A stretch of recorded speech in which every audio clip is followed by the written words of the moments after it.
You never think it would happen to your family.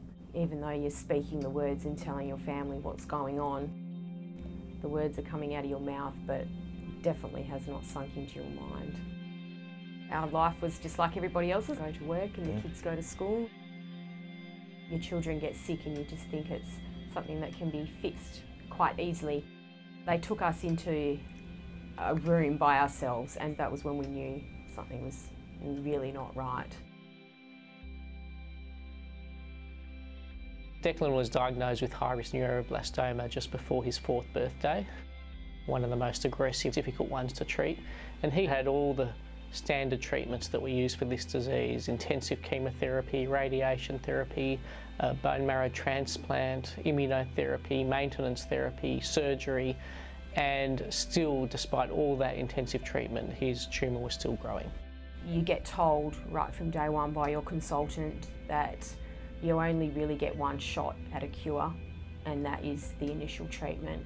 And once there is a relapse, there's not really much left that they can throw at this particular cancer, because they give everything they've got the first time round.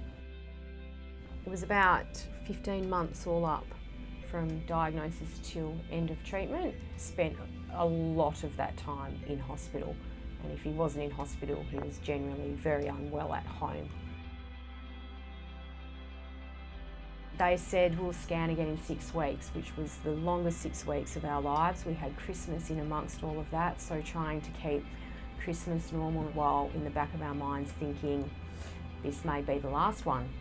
6 weeks later, got scanned and it definitely showed a relapse. Essentially, we know relapsed neuroblastoma is incurable, and it's really one of the worst conversations you can have with a family, with parents, to tell them, you know, we don't have any effective treatments. There's nothing that we can do to save them. We did a lot of research about lots of different therapies. Some were a lot of years off even being administered in a hospital, but one that really stood out was the phase 1 clinical trial for DFMO.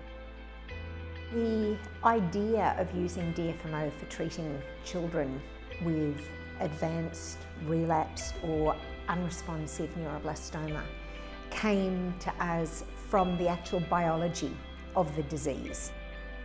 We did research in our laboratories which showed that, as we had suspected, DFMO would be extremely effective, specifically in neuroblastoma, and specifically when combined with chemotherapy, which is normally used in children, but where we can use this at lower doses.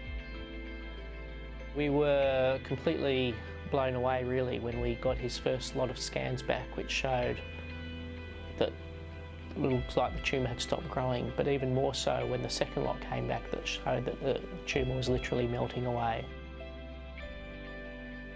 We have children on this trial that are now alive, 12 months on.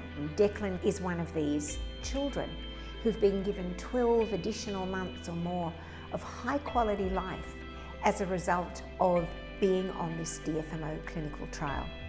That's the power of medical research. The last 14 months has been the best quality of time that we've had since diagnosis, and that purely is because of research that has gone into this new DFMO drug.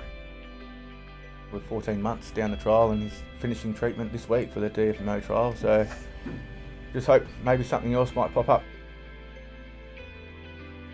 Initially, when Declan was first diagnosed, I was like, why us, why our family, why our son? All that goes through your mind. You're trying to find answers that you will never get answers to.